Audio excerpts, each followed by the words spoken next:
clair, l'inclusion numérique. Voilà, ce qui va permettre effectivement à un certain nombre de personnes sur vos territoires de se désenclaver. Alors certes, il y a des préliminaires, on va en parler tout de suite. Il faut savoir utiliser les contenus, il faut savoir utiliser le matériel, mais pour aller sur Internet, il faut d'abord avoir de la connectivité. Voilà, il faut d'abord avoir du réseau. Alors j'en vois qui hochent la tête et qui se disent c'est pour quand? Effectivement, pardon, eh bien c'est pour tout de suite, mais plutôt que de vous dire comment on fait d'abord, on va dire qu'est-ce qu'on peut en faire de ce Wi-Fi territorial. Donc, on va d'abord parler de la manière dont certains l'utilisent, et comme ça vous donnera des idées, et à ce moment-là, on vous dira comment le mettre en place. Donc, je vais demander à David Masson, Christophe Lian et Pierre-Xavier Robert de bien vouloir me rejoindre sur le plateau. Voilà. Sous vos applaudissements, ça va les motiver. Je ne vois pas Pierre-Xavier. Il est où? On l'a perdu, on l'a perdu. Il nous rejoindra peut-être. Donc, je vais vous demander respectivement de vous présenter rapidement. Et puis ensuite, on va partager ce que vous avez mis en place sur ce territoire de Loiret à partir de solutions Wi-Fi dans le cadre d'une stratégie d'attractivité touristique. Ça vous va? Donc, je vous laisse. Alors, je suis David Masson, je suis directeur de Tourisme Loiret, qui est l'agence de développement et de réservation touristique pour le département. Alors, bonjour à tous, je suis Christophe Lian, donc directeur marketing de Corail System, prestataire Wi-Fi territorial. Voilà. Donc, à la fois, effectivement, la relation au territoire et la compréhension de leur projet et la question de à quoi ça peut leur servir. Est-ce que le Wi-Fi est un bon outil pour eux? Et puis, la mise en œuvre de ces solutions sur le terrain. Donc, faites-nous un petit peu rêver d'abord en évoquant un ou deux projets qui vous semblent typiques ici dans le Loiret, des trucs qui marchent bien, dont vous êtes content ou qui démarrent juste. Alors, sur des projets territoriaux, vous voulez dire? Oui. Pas forcément numérique, pour le coup. Non, intégrant le Wi-Fi territorial. Ah, intégrant le Wi-Fi territorial, c'est un projet. Donc, pour le moment, le Wi-Fi territorial, c'est en cours. On n'a pas implanté encore le dispositif. D'accord. On a des ambitions. Donc, quels sont les territoires qui sont partants, qui sont en projet pour le coup? Alors, pour le moment, on est plutôt sur l'est du département. On a suivi principalement le trajet du Loiret au fil de l'eau. Et sur une zone très spécifique, enfin sur 3 zones spécifiques, une à Chalette-sur-Loing, un à Châtillon-Coligny et à la Belle de Grignon sur Vieille-Maison-sur-Gaudry. Donc c'est une zone de test où il y a trois spots. Un spot où on sait qu'il y a déjà du trafic, il y a déjà des gens qui sont là. À la Belle de Grignon, on fait une fréquentation à peu près de 4000 ou 5000 visiteurs. Donc on sait que le flux est là, sans aucun service. Réseau téléphonie moyen. Et puis pas de Wi-Fi, aucun serviciel. On a une capitainerie à Châtillon-Coligny. C'est pas exactement Châtillon-Coligny, mais j'ai oublié le nom de la commune. Il faudra me pardonner. Sainte-Geneviève-des-Bois, exactement. Sainte-Geneviève-des-Bois, qui est mitoyenne de Châtillon. Et donc là, on a une halte fluviale avec un office de tourisme qui est positionné. Pas de serviciel par rapport à la proposition de service pour les plaisanciers. Et on a un lieu à Chalette-sur-Loing qui est un musée de la nature où on sait que la fréquentation est très faible. En fait, l'objectif pour nous, c'est sur ces 3 points-là, c'est de voir comment réagissent les clientèles sur le service qui est posé. C'est-à-dire un service où on sait qu'il y a du monde, comment il est utilisé. Sur un service où on va pouvoir apporter à des plaisanciers qui sont absents, c'est-à-dire une gamme supplémentaire de services, est-ce que ça fait venir les gens? Et le 3e point, qui est un peu plus isolé, l'objectif pour nous, ça va être de mesurer si ce service-là, le service Wi-Fi, va apporter de la fréquentation à un site qui est un peu plus faible en fréquentation. Voilà. Donc, on a ces 3 leviers-là d'études. Encore une fois, l'objectif pour nous, il faut bien comprendre que le Wi-Fi territorial, pour nous, ce n'est pas l'ambition, ce n'est pas juste poser du Wi-Fi. C'est une brique d'une stratégie globale on va dire sur 3 enjeux. L'enjeu numéro 1, c'est un enjeu marketing. Nous, on va pouvoir dire sur chaque point, on va pouvoir positionner ce qu'on appelle les pages d'atterrissage. Pour la personne qui va se connecter, va pouvoir être mis au courant de tout ce qu'il y a autour de lui, c'est-à-dire la proximité commerciale des offres commerciales autour de lui. Donc ça, c'est la partie un peu noble, c'est-à-dire je valorise un peu le territoire où j'en suis, on passe par le serviciel, ça fait plaisir à tout le monde. Ça, on va dire que c'est la branche un peu noble du jeu. Le moins avouable, en fait, c'est que nous, ça rend une stratégie globale d'observation de la clientèle. Et qu'on a besoin de comprendre le comportement des clients. On a besoin de connaître ses clients parce qu'on connaît parfaitement notre territoire. C'est-à-dire nos offres, on voit bien ce qu'elles sont, on sait ce qu'elles représentent. On a vraiment besoin de comprendre aujourd'hui comment ce territoire il est consommé. Et quand on a compris ça, alors c'est de l'agrégation de données, hein. Donc encore une fois, le Wi-Fi captif, ça fait partie d'une stratégie globale, d'une autre brique qu'on a sur la mobilité, sur la gestion et l'observation de la mobilité via Fluvision. Donc là, vous avez un téléphone portable, vous êtes traqué, on sait où vous allez, on sait ce que vous faites, on connaît vos déplacements. Il y a d'autres outils d'observation qui sont sur la fréquentation des sites internet ou tous les outils qu'on a mis en place qui nous permettent à chaque fois d'étudier par les statistiques et par l'agrégation de données. On voit un peu le comportement on voit la gestion client, quoi. On voit comment ça se passe. Et puis maintenant, on a besoin de voir, une fois que les gens ont l'outil dans les mains, ce qu'ils vont en faire de tout ça, quoi. Comment ça va réagir. Et ce qu'on sait de l'agrégation des données et de l'analyse de ces données-là, c'est que c'est le meilleur ennemi des certitudes. Parce que très souvent, on a l'impression qu'on sait, parce qu'on imagine que c'est comme ça. On est assez surpris quand on arrive à décortiquer les données qu'on agrège. On a parfois des belles surprises. Et donc, du coup, c'est l'idée du Wi-Fi territorial, encore une fois, ce projet-là s'intègre dans une stratégie d'observation plus que dans une il y a évidemment l'implantation du serviciel. Proposer du Wi-Fi aujourd'hui, ça paraît évident, notamment dans une capitainerie où voilà, les gens sont posés, ils vont y passer la nuit. Le minimum, c'est du Wi-Fi, quoi. Mais c'est encore une fois une brique noble. Est-ce qu'on a une visibilité, y compris dans d'autres pays, de ce que le Wi-Fi, l'accès Wi-Fi local apporte finalement à la consommation touristique? Parce qu'on intuite évidemment que je cherche une connexion, surtout si je suis étranger, donc je ne me connecte pas au réseau téléphonique, sauf en roaming, mais ça coûte un peu plus cher. Donc je suis bien content d'en trouver. Et puis, donc on se dit bien que c'est un bon moyen de leur mettre finalement la main dessus et de leur dire va voir ci, va voir ci, va voir ça. Mais est-ce qu'on a un peu de recul sur ces dispositifs-là? Non, alors c'est aussi pour ça qu'on l'a fait, parce qu'on n'en a pas, parce que en fait, l'observation de ces données-là, ça rentre par un biais aujourd'hui que tout le monde a déjà, vous avez déjà entendu parler du RGPD. Donc en fait, il n'y a pas de partage de ces données-là. Donc on a des tendances entre directeurs, parfois on a quelques infos qui traversent, mais on l'a pas. Donc pour nous, c'est une vraie, ça va être une vraie acquisition de compétences et de compréhension de nos clients, et qui peut être proche de, ce qu'on sait d'autres territoires aujourd'hui, mais encore une fois, nous, on essaie de pousser le truc un peu plus loin. La solution initiale, c'était en gros, on vous donne un service où vous vous connectez, vous rentrez vos données et on vous pousse sur le web. Là où nous, on a demandé avec Olivier, on a demandé quelque chose d'un peu plus, d'aller un peu plus loin légèrement, c'est-à-dire de mettre une page une landing page, une page d'atterrissage, pour essayer de bloquer un peu les gens. Parce qu'en règle générale, ce que les gens veulent sur du service comme ça, ils veulent du Wi-Fi. Donc tout le reste, ils veulent se connecter. Ils veulent une connexion. Voilà, ils veulent une connexion. Ils veulent ce service-là.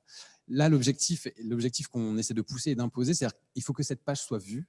Et après, on peut imaginer dans cette page tout un tas de jeux, de gamification. On peut faire des hellos, on peut imaginer de la promotion de, je sais pas moi, le boulanger qui fait 5% sur les pains au chocolat, peu importe. On peut animer ça et voir comment ça réagit. Et c'est là où ça devient pour nous intéressant et où on est un peu jusqu'au boutiste dans cette démarche-là. C'est que c'est pas juste poser du serviciel, c'est que vraiment il y a une volonté de jouer avec le client. Déjà observer le comportement client et de jouer avec lui, voir ce qu'il prend et ce qu'il prend pas. Je rappelle juste que pour nous, ça a été une réalité. Encore une fois, on se dit que c'est un peu violent comme idée d'observer le comportement des gens. Je rappelle quand même que nous, donc dans ma structure, l'observation des gens a démultiplié le chiffre d'affaires. Encore une fois, moi, quand on est arrivé il y a 5 ans avec mon président, on a, en observant juste, on n'a pas mis 1 euro sur l'offre. C'est-à-dire que l'offre on n'a jamais fait évoluer l'offre. On a juste désaxé l'offre, on l'a regardée. Et on a repositionné en fait notre discours, l'observation client, et de recibler. C'est-à-dire que j'ai une offre, et la retargeter, la rediriger exactement vers le client qui l'attendait. On a eu des belles surprises, mais vraiment, c'est des chiffres d'affaires qui explosent, vraiment. Donc en fait, l'objectif, il est encore là, c'est capter pour mieux comprendre et in fine mieux vendre. Voilà.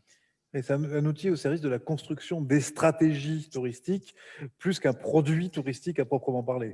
Oui, et c'est aussi un outil de la décision politique. C'est-à-dire qu'encore une fois, quand les élus sont positionnés devant des choix qui vont coûter de l'argent public, de la gestion de l'argent public, et à un moment donné, c'est quand même plutôt pas mal d'avoir des statistiques, des comportements, pouvoir justifier de dire, plutôt que de dire ce serait bien de mettre un truc là parce qu'on ne sait pas si, mais au cas où, on peut mettre quelque chose là et que ça va coûter de l'argent. Là, on peut arriver en disant, on sait que nos comportements clients, nos clients se comportent comme ça, comme ça, comme ça. Là, il y a peut-être un besoin.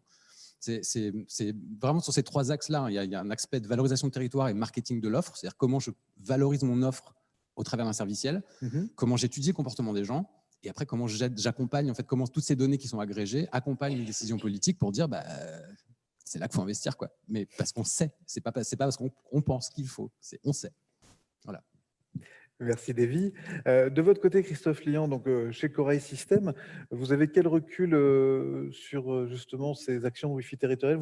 Vous en déployez ailleurs? Il y a d'autres territoires avec lesquels vous avez déjà travaillé? Euh, En fait, on a aujourd'hui à peu près 7 millions d'utilisateurs sur nos réseaux Wi-Fi. Ah oui. Donc, c'est pas Donc mal. il y a d'autres territoires avec lesquels vous travaillez. Et puis, on n'est pas forcément que dans les territoires. Nous sommes aussi présents dans tout ce qui est lieux de vie, en fait. Ça peut être des musées, des lieux de passage, etc. Et donc, également des lieux de commerce et des centres-villes. Et donc, en fait, ce qu'on peut constater, c'est qu'on a effectivement une évolution de la part de la demande qui passe dans un premier temps par la fourniture de ce service, soit des résidents, soit des touristes, à une évolution plutôt sur effectivement l'analyse de la présence et des parcours notamment des touristes pour pouvoir, et comme l'a dit très bien Davy, donc mieux adresser finalement donc les offres aux touristes et aux gens de passage ou ceux qui sont là en tant que résidents, par exemple. Donc, on a cette évolution qui est là. Et donc, nous avons donc, dans notre offre mis en place en fait, des services permettant sur la base d'open source et sur la base également d'anonymisation des données pour respecter, comme on l'a dit, effectivement la RGPD et respecter bien sûr le droit aux personnes de ne pas être traquées plus que de raison. Ils ont mis en place en fait des outils permettant après d'avoir des statistiques, d'avoir des analyses de parcours d'une zone à une autre et de mettre en place aussi des outils de promotion de type marketing pour pouvoir effectuer des sortes de rebonds d'une zone à une autre. Proposer des idées à des touristes quand ils arrivent, ils se connectent et ils ont une petite page qui arrive sur leur smartphone et qui leur propose effectivement de visiter peut-être le musée qui est un peu plus loin et puis ils reprennent le vélo et ils vont aller voir le musée qui est un peu plus loin et ils découvrent cette zone qui n'était peut-être pas forcément très attractive au départ, en tout cas sur le papier, puis finalement ils s'y retrouvent très bien dans cette zone. D'ailleurs, pour la petite histoire, je suis venu en vélo depuis la gare d'Orléans. Il y avait pas mal de zones pas très couvertes, en fait. Et donc, en fait, ces dispositifs permettent, donc, comme ceci, de développer l'offre touristique de manière beaucoup plus efficace par rapport aux besoins et par rapport aux attentes des visiteurs, en fait. Et le rôle des élus dans ces projets-là, je vous pose la question à tous les deux. Comment ils peuvent, on l'a bien compris, c'est un outil d'aide à la décision, de construction stratégique, mais comment ils peuvent aider à ce déploiement? Est-ce que, voilà, comment ils sont amenés eux aussi à générer de l'acceptabilité de ces nouveaux dispositifs? Est-ce que c'est des choses que vous rencontrez dans les projets? Comment ils sont positionnés et comment ils peuvent être utiles là-dedans? C'est une question un peu piège parce que là, je vais passer pour un corporatiste, mais on a la chance, nous, dans ce département-là, d'avoir quand même des élus qui sont enfin, je ne crois pas qu'on ait eu grande difficulté. Enfin, on a des élus qui sont hyper volontaires là-dessus. Donc, encore une fois, c'est l'aide à la décision, c'est plutôt eux qui nous poussent à aller jusque-là. On n'aurait pas, enfin, il n'a jamais été encore question d'argent ou on nous laisse expérimenter quand même quelque chose qui est sur le papier un peu, enfin pour le coup c'est innovant quoi. Donc moi je crois que les élus, la chance qu'on a encore aujourd'hui, désolé si ça fait un peu, elle est compliquée votre question là vraiment. Pour le coup, mais non, on a des élus qui sont ultra volontaires. Enfin, moi, j'ai plus l'impression que je suis poussé au cul que j'ai besoin de convaincre un élu. Enfin, vraiment. D'accord. Mais encore une fois, on a la chance ici. En 5 ans, on a toujours eu toutes les expérimentations qu'on a pu faire.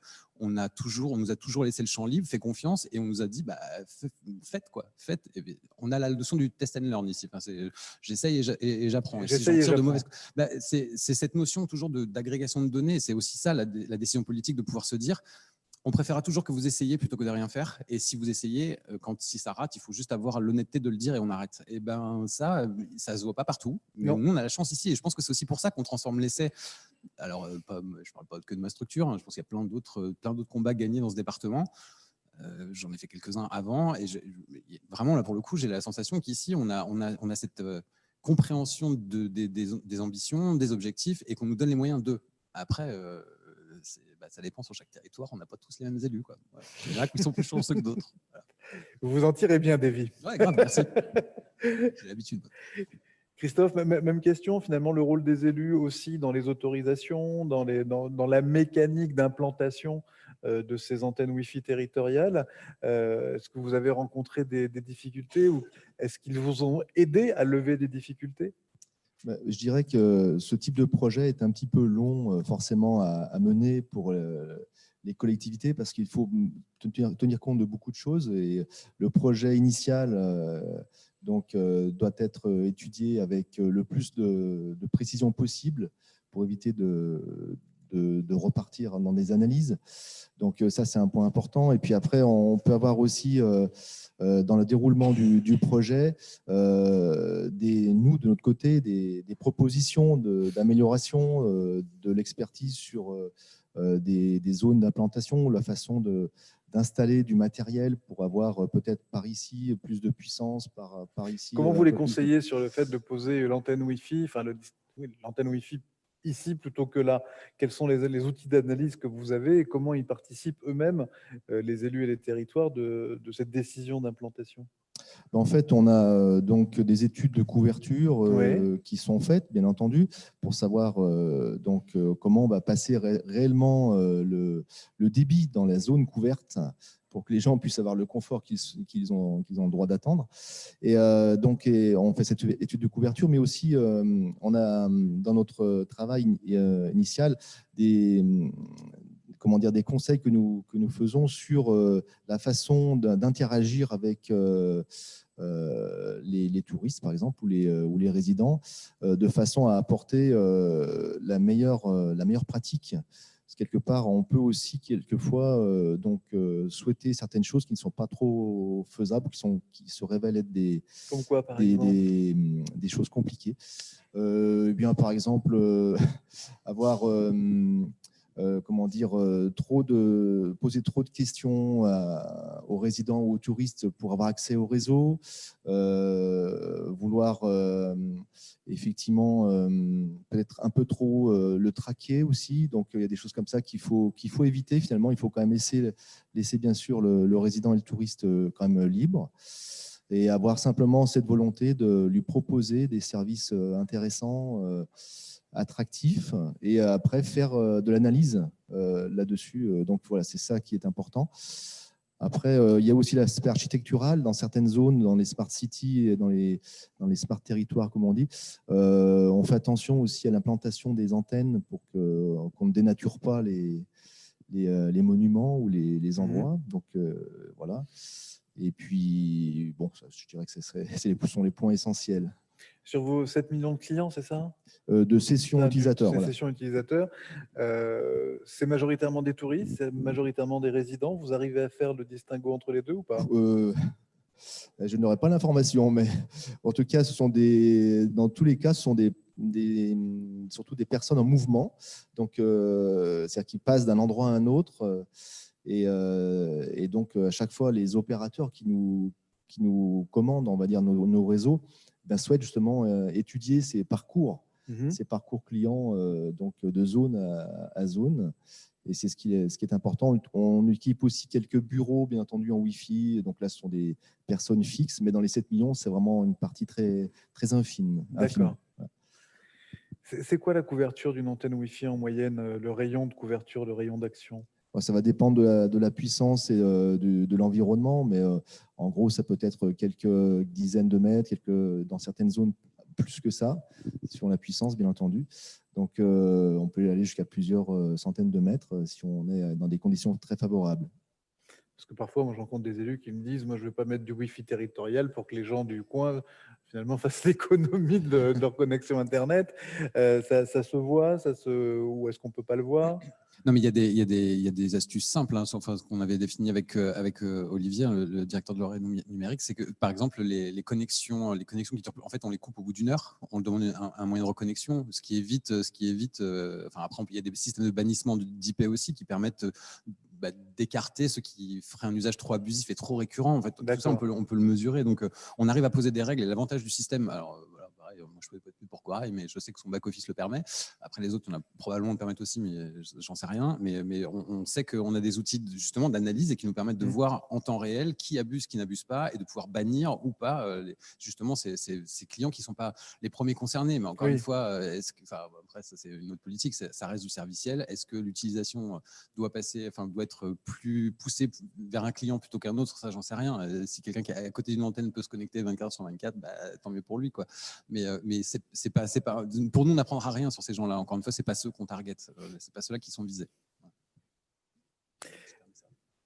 Merci à tous les deux. Je vais demander à Gilles Lepelletier de bien vouloir nous rejoindre pour partager avec nous son regard sur cette question du Wi-Fi territorial et de la contribution qu'éventuellement il en attend. Alors, merci beaucoup Gilles, d'abord d'être là, et puis d'être là en heure supplémentaire en tant que président de l'Union départementale des maires du Loiret. 25 ans de combat pour ton territoire, donc merci beaucoup. Je crois que tu as un conseil d'administration de l'association hier ou avant-hier et que la succession se met en place. Donc, d'autant plus merci. Mais ce qu'on voulait avoir, effectivement, c'est ce recul, ce regard, cette expérience sur le développement territorial et aussi voilà, cet abord que tu as toujours eu positif à l'égard des technologies et de la modernité, sans jamais être technophile ou technobéa. Aujourd'hui, de ton point de vue, à quoi ça peut servir le Wi-Fi territorial sur une commune? Alors, moi, il me semble que c'est effectivement l'aspect touristique qui sera le plus important. Sur les aspects après autres, il y a quelques petites niches qui peuvent être intéressantes, mais qui sont très variables selon le territoire, selon la commune, selon l'intérêt, si on a un château, si on a un cimetière avec des anciens combattants, enfin je sais pas quoi. Il peut y avoir des tas de choses qui soient intéressantes, mais c'est à mon avis dans la découverte du territoire et essayer de faire rester nos gens un petit peu plus sur le territoire, parce que c'est toujours la question dans ces régions où il n'y a pas la mer, pas la montagne, et pas le machin. On a des touristes, mais qui, en général, passent et sautent de site en site pour aller le plus vite possible, un peu plus loin, quoi. Donc, moi, il me semble que c'est vraiment sur le tourisme qu'on a. Et puis, bon, le Loiret est assez gâté en tourisme. Il y a du patrimoine, à la fois des bâtiments, des châteaux, on a la forêt d'Orléans, on a la Sologne, on a la Loire. Enfin, je veux dire, voilà, il y a de quoi faire pour développer ça. Mais si je peux me permettre d'ajouter, on a quand même un petit peu de soucis sur nos téléphones. Certains s'en aperçoivent et là, c'est quand même quelque chose qui nous pose souci. Moi, je viens d'entendre qu'on avait vendu nos 5G au tarif réduit prévu. Et c'était un New Deal. Enfin, ça s'appelait comme ça. Il y avait un deal et on devait avoir dans nos communes rurales des pylônes dans les zones les plus blanches. Moi, je me suis battu depuis 4 ans. Oui. Et je crois que les pylônes de 2018 ne sont toujours pas installés. C'est-à-dire qu'on s'est fait balader par les opérateurs qui ont continué à poser les leurs là où ils avaient envie de les poser et qui n'ont pas posé ceux qui étaient prévus dans le New Deal. Ils n'ont toujours pas donné les informations non plus sur l'endroit où ils allaient poser leurs pylônes obligatoires le long des autoroutes et le long des chemins de fer. Ce qui fait que nous, on ne sait pas où eux vont poser des pylônes et on est amené à en choisir quand même, quoi.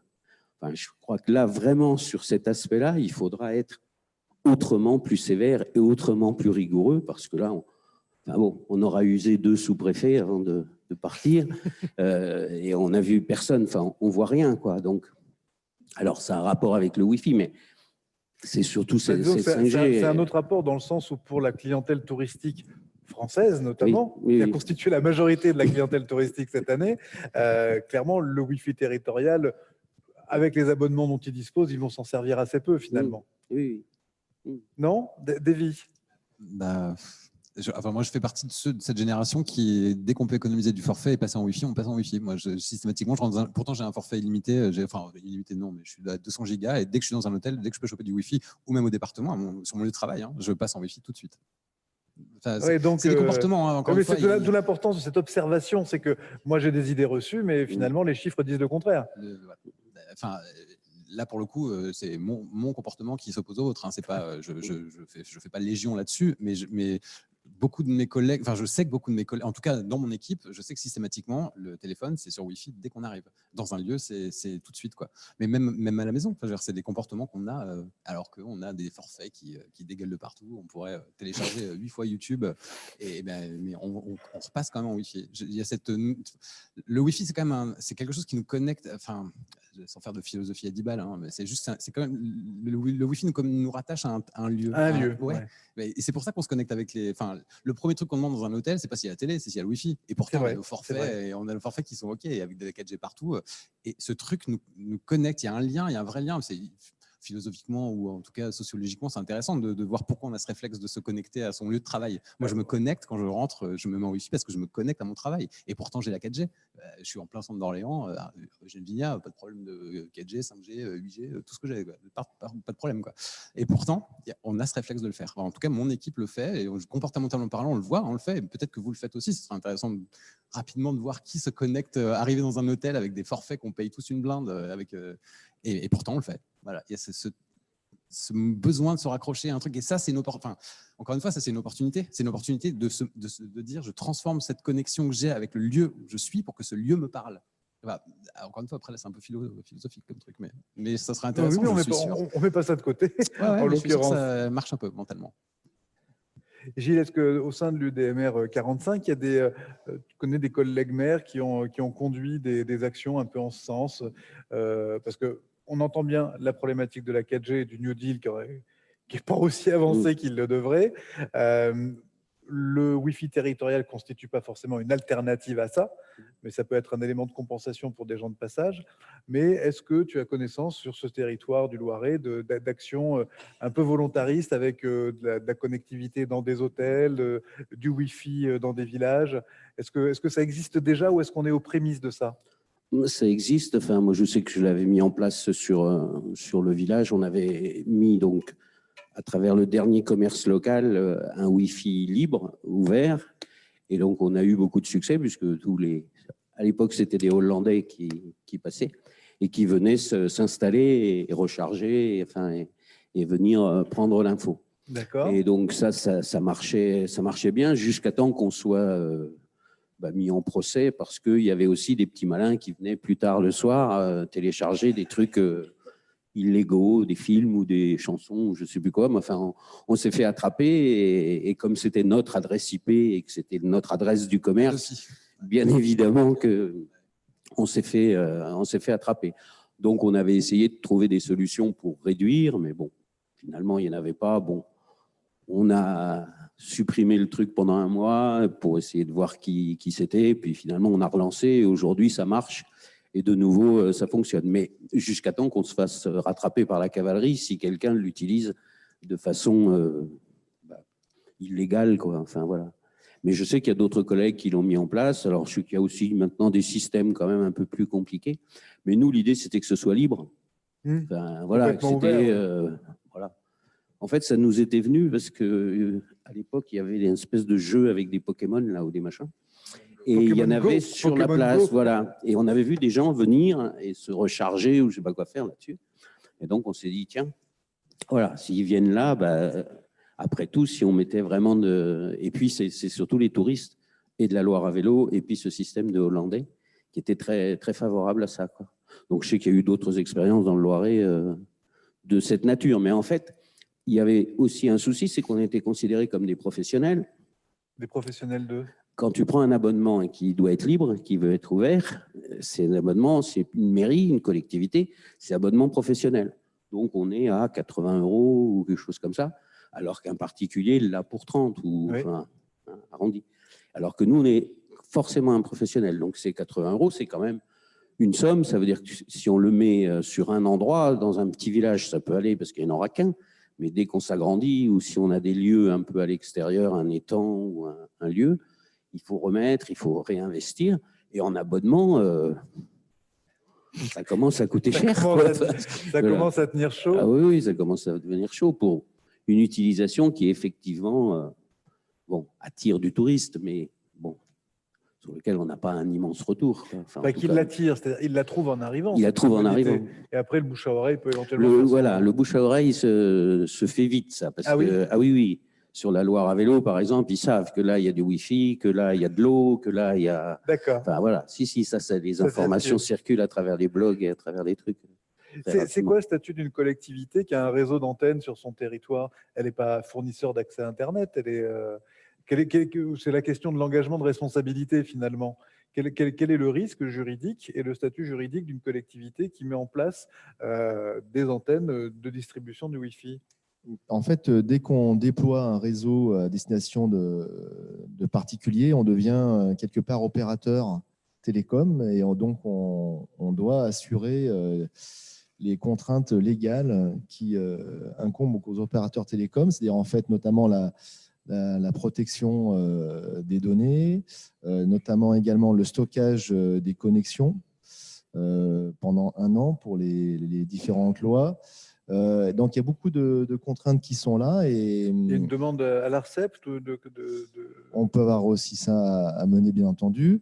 Et donc, on a quand même des risques. C'est vrai, si on déploie un réseau Wi-Fi sans faire toutes les démarches et sans tenir compte de ses obligations, on peut avoir un risque, effectivement, de se faire rattraper par la cavalerie. Ouais, mais c'est parce que, encore une fois, les choses ont vraiment évolué, technologiquement parlant. En fait, la plus grande des responsabilités que vous portez, qui est la plus ciblée, c'est que vous êtes responsable du contenu que vous distribuez. Donc, forcément, si vous tombez sur des contenus, quelqu'un qui télécharge un contenu pornographique, qui télécharge des MP3 volés ou ce genre de choses, c'est le distributeur qui est donc la collectivité qui la porte la responsabilité. Aujourd'hui, alors ça, c'est des systèmes qu'on rencontre quand on prend des abonnements chez Orange, mais quand on fait appel à des professionnels, aujourd'hui, il y a des systèmes de filtres qui permettent justement et d'où l'idée de ne pas partir seul et de se dire je vais partir avec mon opérateur et considérer.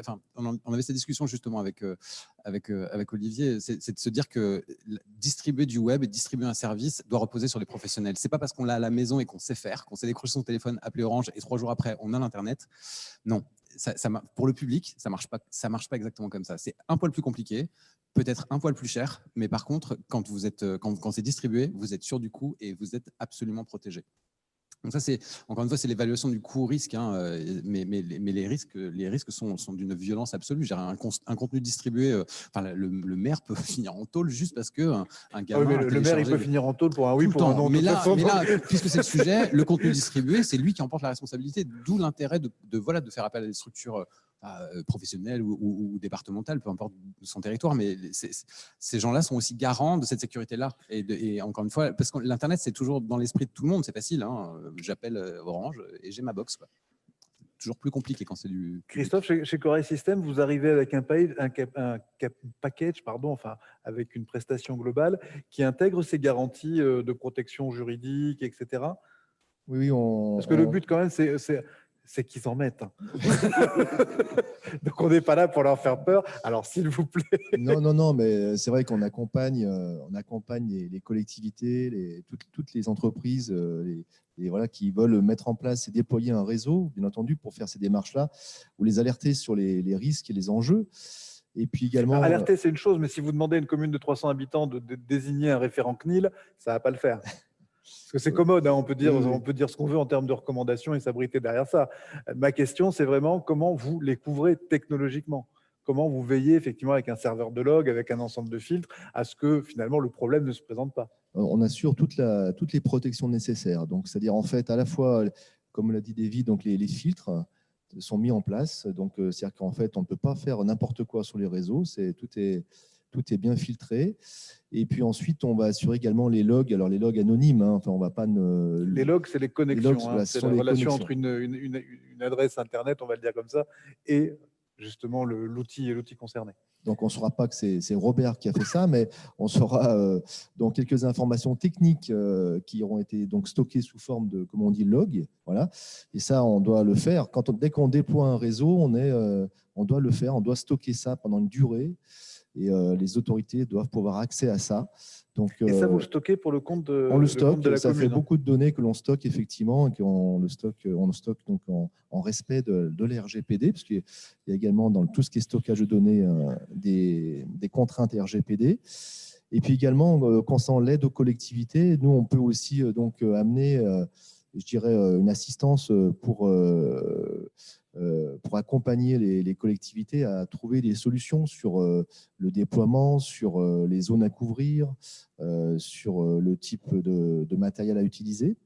Donc, ou des solutions de portail, comme on dit, de portail captif qu'on peut mettre en place. Donc, il ne faut pas hésiter à nous consulter. On est une entreprise à taille humaine, on n'est pas 3000 personnes, donc vous aurez des interlocuteurs donc, très facilement. Et puis ensuite, on répondra sans aucun problème à toute question avec grand plaisir. Merci. Je vais garder Gilles avec nous. Je vais vous demander d'applaudir Davy et Christophe. Merci beaucoup. Et je vais demander donc à Jean-Christophe Budin, président du groupe de travail Wi-Fi territorial chez Infranum, Fédération des entreprises des réseaux d'initiative publique et du numérique, et puis à Davy Troclet qui est en charge de ces sujets, entre autres, parce que sa fiche de poste est un peu longue, mais en l'occurrence, il est chargé de mission ressources numériques du département de la Haute-Loire et s'occupe notamment de ce dispositif Wi-Fi 43, qui est l'un des plus anciens de France, je ne crois pas me tromper, en matière de Wi-Fi territorial. Il y a Wi-Fi 43, Wi-Fi 63, c'est des Auvergnats, c'est normal. C'est parmi les plus anciens. Donc, au quotidien, ça se passe comment? On a un peu de recul. Donc, quel est le retour des territoires vis-à-vis du département autour de ce dispositif Wi-Fi 43? Ça a apporté quoi? C'est quoi les inconvénients? C'est quoi les difficultés? Et pourquoi ils y vont? Pourquoi certains en reviennent? À ma connaissance, le retour il est très positif. On n'a pas eu d'abandon d'abonnement. On a un réseau départemental avec un peu moins de 200 points de service. Pour combien de communes? Sur le département, combien de communes ont le service? À peu près 90. Et sur l'ensemble du département, il y a combien de communes? 250? 250, quelque chose comme ça. Ouais. Ah, pas mal. Bon taux de pénétration, comme on dit. Donc, c'est ça. Je pense que, alors, avant d'en arriver aux difficultés, je pense que la raison du succès de ce projet, c'est notre positionnement de département, en fait.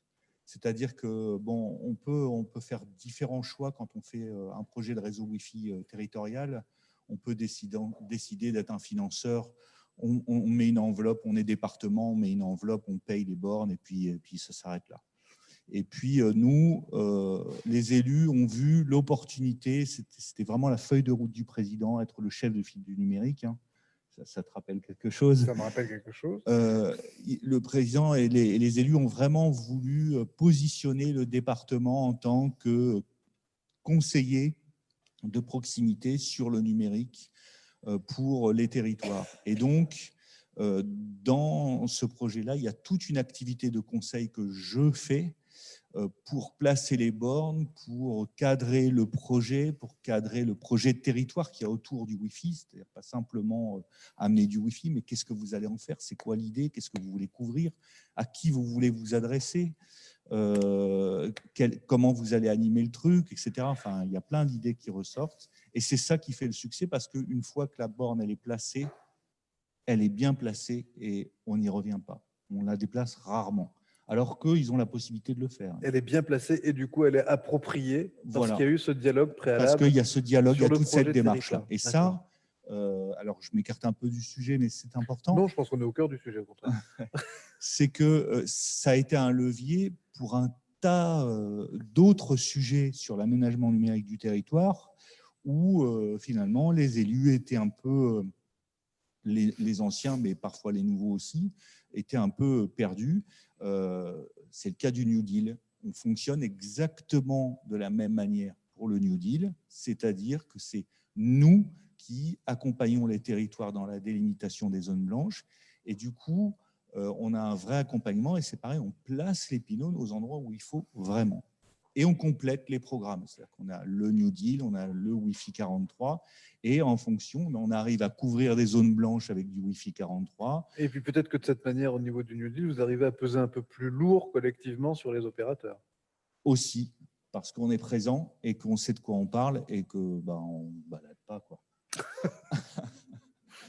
Voilà. Et donc ça, c'est vraiment, je pense, le succès. Et c'est très bien, je trouve, pour le département, parce que ça le repositionne dans son rôle d'accompagnateur technique, de caution technique, je ne sais pas comment on pourrait le dire. Et Aussi d'outils d'ingénierie, hein, ce qui est quelque part aussi le d'ingénierie, rôle des agences voilà. techniques, agences informatiques territoriales ou de Loiret numérique Et sur puis les ça le sujets fait digitaux. connaître parce qu'il a un défaut de notoriété. Je pense que personne ne me contredira. Beaucoup de gens ne savent pas bien ce que font les départements, c'est le drame de l'histoire. Là, ça le replace au cœur de ce sujet-là. Et aujourd'hui, eh ben, quand quelqu'un sur le territoire de la Haute-Loire a un problème numérique, il appelle le département. Et ça, pour nous, c'est super. C'est aussi ça, un projet Wi-Fi territorial départemental. Après, les difficultés, elles sont pour moi, en fait, pas techniques. C'est assez simple. Le système est simple à comprendre. Il y a 2 branchements, 3 fils, un boîtier. Une fois qu'on leur a expliqué, qu'on leur a montré, moi je viens avec des bornes, je fais des tests en réel, je leur montre qu'est-ce que ça va couvrir, etc. Comment ça fonctionne, où est-ce qu'ils vont brancher, on fait tout ensemble. Et on a dédramatisé.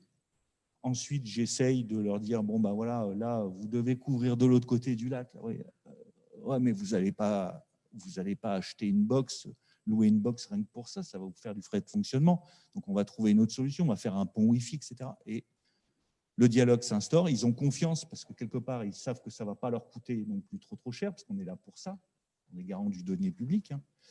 Et en même temps, on construit le projet de couverture ensemble. Et derrière, eh bien, il y a tout le projet derrière de territoire. Ça peut être couvrir une salle des fêtes, couvrir un événement, n'importe quoi. On a vraiment des cas complètement incroyables. On a une borne Wi-Fi, par exemple, sur une aire de camping-car dans un arbre. Elle est dans un arbre. Et elle couvre les gens et tout le monde est très content de ce truc-là. Ça marche super bien. C'est où ça? C'est à côté d'Allègre. D'accord. Et il y a une grosse utilisation de cette borne? Ouais, enfin, c'est pas mal. Ouais. Bon, après, en Haute-Loire, c'est. C'est vrai que les camping-caristes, on n'y pense pas tout de suite, mais Voilà. évidemment. Les camping-caristes, ça marche bien. Les abribus pour les jeunes, ça marche bien parce qu'il faut savoir, mon homonyme avait raison, hein. Les jeunes, ils n'ont pas de forfait. Donc, même quand c'est couvert par la téléphonie mobile, ils n'ont pas suffisamment de data. Donc, il y a un maire qui avait eu cette idée-là. Il a dit, ouais, mais les jeunes, ils sont tout le temps en train de chercher du Wi-Fi à l'arrêt de bus. Donc, on a couvert l'arrêt de bus avec le Wi-Fi. Et les gamins, tous les matins, ils regardent leur téléphone en attendant le bus.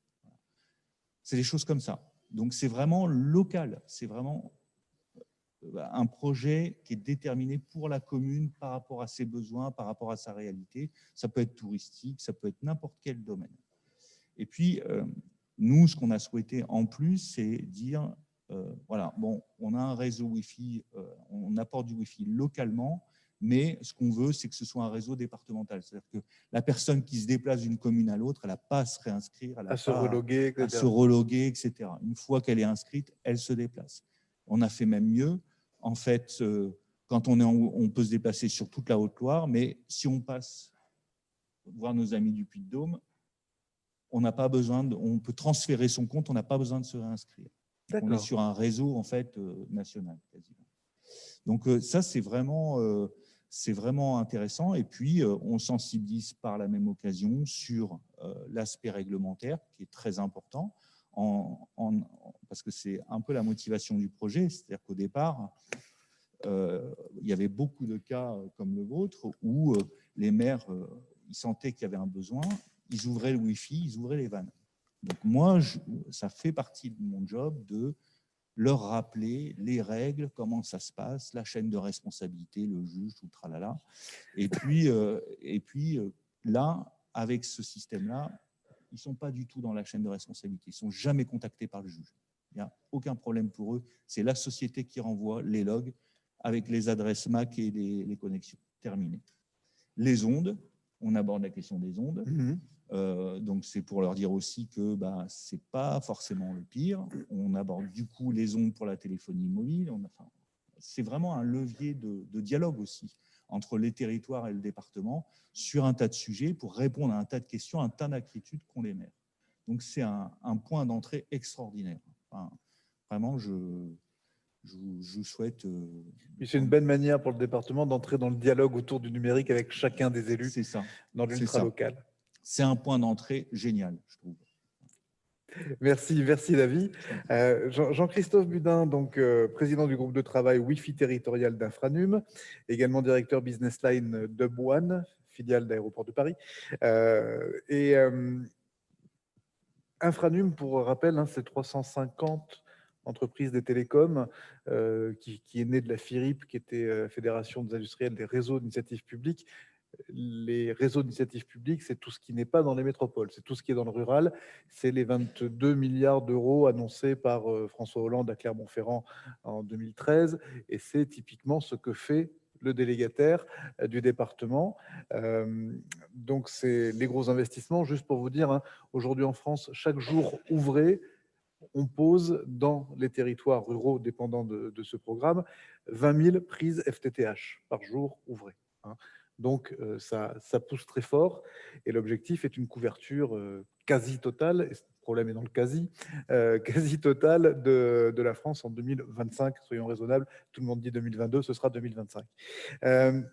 Donc, il y a eu un très beau guide que je vais aller chercher et vous montrer et qui est à votre disposition à la sortie. Mais c'est quoi les points clés justement pour réussir un projet de Wi-Fi territorial ? Alors, ce qui est intéressant, c'est qu'effectivement, dans les interventions précédentes, je pense que vous avez évoqué à peu près toutes les difficultés qu'on peut avoir sur le Wi-Fi territorial et toute la capacité d'accompagnement qui est nécessaire si on veut réussir son projet de Wi-Fi territorial. Donc là, le guide balaye effectivement un certain nombre de points. Le premier, c'est déjà de se demander pourquoi on déploie un réseau de Wi-Fi territorial, avec malgré les difficultés qu'on a pu évoquer, quel est l'intérêt de le faire et comment le faire bien. Effectivement, on a souvent le retour, c'est un Wi-Fi qui est là pour apporter du service à nos touristes, qui ne sont pas très nombreux en ce moment, mais qui vont revenir dès l'année prochaine, on l'espère. C'est de leur apporter des services, de promouvoir le patrimoine, de promouvoir l'offre culturelle et de manière générale, de développer cette activité-là. Donc, c'est un des aspects. Il y a un aspect aussi qui est pour la population. Mais pour que ces aspects soient remplis, enfin, pour que ces objectifs soient remplis, il faut avoir une réflexion intelligente autour de ce Wi-Fi. Donc, c'est-à-dire où je vais le déployer pour que ce soit dans des lieux où ça va être pertinent, où ça va être utilisé. Comment les utilisateurs vont s'y connecter. Vous évoquiez effectivement la continuité de connexion entre une zone complète, en l'occurrence entre deux départements. C'est capital pour que le Wi-Fi soit utilisé. Si vous êtes dans un lieu touristique, vous faites une première fois une démarche de connexion et ensuite vous allez dans différents lieux sans avoir aucune démarche, vous allez avoir un usage. Si au deuxième site, on voit que vous êtes allé sur les deux premiers, on vous dit tiens, vous avez visité deux châteaux, vous serez peut-être intéressé pour voir celui-ci, vous allez être plus réceptif. Et c'est comme ça qu'on crée vraiment cet usage-là et qu'on remplit ces objectifs. Donc, il y a toutes ces questions-là qui sont à se poser. Ensuite, il y a les aspects légaux. On a entendu pas mal de choses. Le risque, il est… Alors je ne vais pas me remettre un peu de l'huile sur le feu sur les risques, mais il est quand même assez réel, à la fois d'un point de vue… protection des données personnelles, donc tout ce qui est lié au RGPD, et d'un point de vue légal, stockage des données. Pour donner juste deux illustrations, sur la partie protection des données personnelles, la CNIL fait de plus en plus de contrôles, notamment sur tout ce qui va être traçabilité des personnes. Donc les cas d'usage qu'on évoquait tout à l'heure, où finalement on déploie le Wi-Fi pas seulement pour fournir un service, mais pour comprendre combien de personnes viennent, où ils vont ensuite et où est-ce qu'ils restent. C'est des usages qui sont permis, mais qui sont extrêmement réglementés et sur lesquels il faut avoir, en termes d'information, en termes d'anonymisation, il faut remplir beaucoup d'obligations. Donc ça, c'est des points qui sont très encadrés, qui sont contrôlés et où les pénalités sont potentiellement très élevées à la fois d'un point de vue civil et pénal. Sur le deuxième aspect plus légal, on a eu, je ne sais plus si c'est la semaine dernière ou la semaine précédente, il y a des patrons de bars à Grenoble qui ont été emmenés en garde à vue, une descente de police dans différents bars, justement parce qu'ils ne stockaient pas les fameux logs Lego dont on a parlé plusieurs fois. Donc, c'est des choses sur lesquelles on ne le voyait pas forcément, c'est un risque un peu virtuel ces dernières années, ça devient un risque réel puisque petit à petit, quand les lois sont là, en général, on prend un peu de temps pour les faire appliquer et puis on finit par les faire appliquer.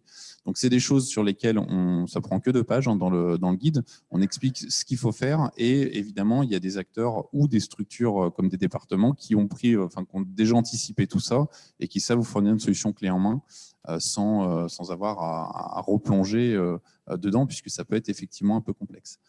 Et ensuite, il y a les aspects techniques qui sont évoqués. Donc, un réseau Wi-Fi, ça paraît... la beauté du Wi-Fi, c'est que ça paraît hyper simple parce qu'on l'a tous à la maison, ou presque tous. Donc, on a l'impression qu'il suffit de brancher une box qui elle-même est branchée à du DSL ou à de la fibre pour que le Wi-Fi fonctionne. C'est vrai dans l'absolu, mais pour qu'il fonctionne bien, il y a un peu plus de prérequis que ça. Donc, de savoir comment couvrir une zone, qu'est-ce qu'il faut paramétrer, quelles sont les optimisations techniques à faire et comment on doit le superviser, c'est des choses qui s'apprennent, mais qui ne sont pas forcément aussi intuitives que ça.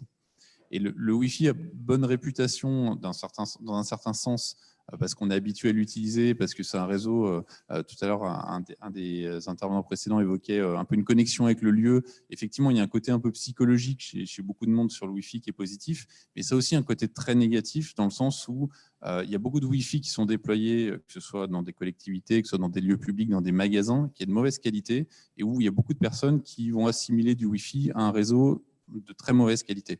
Et on peut avoir du bon et du mauvais Wi-Fi selon la manière dont il va être déployé. C'est important de le faire aussi dans de très bonnes conditions. Donc voilà, c'est un peu tous les aspects que développe le guide, qui a été fait à la suite de l'initiative Wi-Fi for You, donc initiative de l'Union européenne visant à distribuer des coupons de 15 000 € dans les communes qui en font la demande, alors qui en font la demande entre 13h et 13h10, grosso modo à chaque fois. Voilà, je vois que vous avez dû essayer. Oui, j'ai essayé. Donc il fallait être dans les. Oui, il fallait être rapide. Il fallait être très très rapide et avoir un ordinateur qui rame pas. Surtout que la première fois, en plus, le serveur de l'Union européenne a planté et il a fallu 2 mois avant qu'on puisse retenter sa chance. C'est ça. Donc voilà, certains ont eu un peu de sueur pour y arriver. En tout cas, c'est un projet qui a quand même permis de distribuer de l'argent public pour développer des Wi-Fi territoriaux. Et on s'est dit finalement, il y a plein de communes qui vont pouvoir en profiter, ce qui est une très très bonne chose, mais qui n'auront pas les clés forcément dès le début pour savoir comment concevoir ce Wi-Fi. Donc c'est vraiment la logique et la philosophie dans laquelle on était pour donner ces éléments qu'on espère le plus didactiques possible. Super. Je vous montre le guide. Vous en avez un certain nombre. Donc Jean-Christophe et Aubin d'Infranum ont eu la gentillesse de nous amener un grand carton. Donc c'est assez bien fait puisque première question, c'est pourquoi déployer un Wi-Fi territorial? C'est intéressant. Donc, et puis ensuite, il y a tout le comment. Et il y a les partenaires, il y a les financements. Voilà, ça nous semblait important de vous outiller à la fois sur ce qu'on est en droit d'en attendre et puis la mécanique de mise en route, les points de vigilance. Voilà, parce qu'on est d'autant plus à l'aise pour faire des choses quand on a la totalité du scope. Mais voilà, l'idée, c'est effectivement de se dire comment ces outils-là peuvent servir le développement et l'attractivité de nos territoires. J'aimerais donner le mot de la fin à Gilles par rapport à cette technologie, par rapport à l'attractivité de ces territoires. Est-ce que selon toi, le numérique est un outil central sur lequel il faut se pencher quand on est une commune rurale dans le Loiret pour exister? Je pense que oui, tout le monde l'a compris et on apprécie que Frédéric et Loiret Numérique se lancent à chaque fois dans l'aventure et soutiennent en particulier la ruralité, parce qu'on voit bien que malgré tout, ce n'est pas la petite commune de 300 habitants qui peut le faire seul. L'échelle, c'est au moins la communauté commune et voire effectivement plutôt le département qui a là encore plus de moyens et permet vraiment de piloter tout ça. Donc, nous, c'est important à la fois pour le développement effectivement touristique, économique, culturel aussi, parce que je pense que vraiment sur la culture, il y a à faire. Maintenant, il ne faudrait pas non plus qu'on oublie le côté humain. Et moi, je serais aussi content qu'en complément du Wi-Fi territorial, on ait des agents dans les offices de tourisme et qu'on ait des vrais gens qui nous parlent vraiment, plutôt qu'on soit obligé de systématiquement chercher sur un bip-bip pour avoir. Et je pense que quelque part, il faudra qu'on remette de l'humain aussi en proximité et qu'on n'ait pas que des écrans. Je pense que dans le domaine du tourisme et de la culture, on doit pouvoir se parler, même avec un masque s'il faut, mais voilà, qu'on remette un peu d'humain Et dans tout comme ça. le disait M. Vacher tout à l'heure, effectivement, lui, le point de départ de son association, c'est de s'apercevoir que les gens étaient finalement lâchés, entre guillemets, par les services publics. Il fallait qu'ils aillent vers un ordinateur. Donc oui. Oui, Et ça veut dire qu'il va falloir travailler sur la DGF et sa répartition. sans doute. Merci à tous les trois. On vous applaudit.